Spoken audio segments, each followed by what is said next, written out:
ओम नमो नारायण है।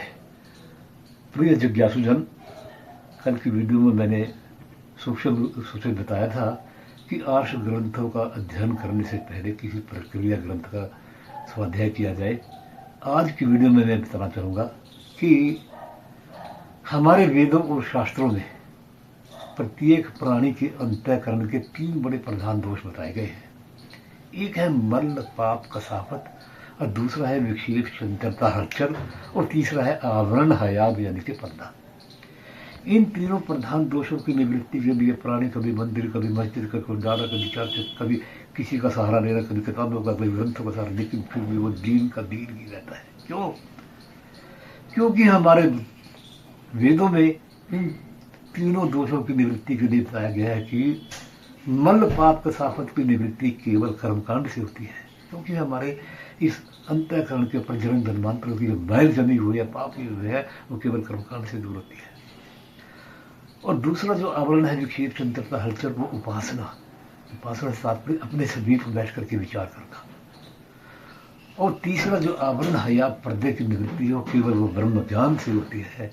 इस प्रकार प्रत्येक प्राणी के क्रियान्वित रूप करने से एक इकाई का सुधार होता है। उस इकाई से समूह का सुधार, समाज का सुधार, उससे मानव जाति का सुधार, मानव जाति से सारे राष्ट्र का सुधार होता है। यही एक सरल तल है राष्ट्र और कौम के उत्थान की। इसी को हम कहते हैं कॉन्सिक्रिएशन, इसको कहते हैं संस्कार का। हमारे वेदों में 16 प्रकार के संस्कार बताए गए हैं, गर्भाधान से लेकर के अंत्येष्टि संस्कार तक। पहले जो 9 संस्कार हैं, यानी कि गर्भाधान से लेकर के कारण वेद संस्कार तक, ये तो हम अपने परिवार में बड़े पूर्वजों से पूछकर या किसी मंदिर के पंडित वगैरह से पूछ कर भी करवा लेते हैं। लेकिन जो एक सबसे महत्व का जो संस्कार है, नंबर 10 का, जिसे कि हम यज्ञोपवीत संस्कार कहते हैं, उपनयन, वेद आरंभ आदि संस्कार कहते हैं, अपनी जुबान में जनेऊ संस्कार कह देते हैं, उस संस्कार को करवाने के लिए कोई विद्वान, धुरंधर विद्वान, अच्छा मंत्र दीक्षित हो, तभी यह संस्कार करवाया जाता है। क्योंकि मानव की संतान पशुवादिभिश्चावशेषात्, पशु के बच्चे के भांति अपने माँ बाप के उदर से पैदा होता है, और पैदा होते ही उसके बीच में राक्षसी वृत्तियों की बहुलता होती है। और इन संस्कारों के द्वारा शनै शनै करके आसुरी वृत्तियाँ दूर करके तो उनमें दैविक वृत्तियाँ भरती जाती है। यही एक इन संस्कारों का प्रभाव है, यही उसका असर है।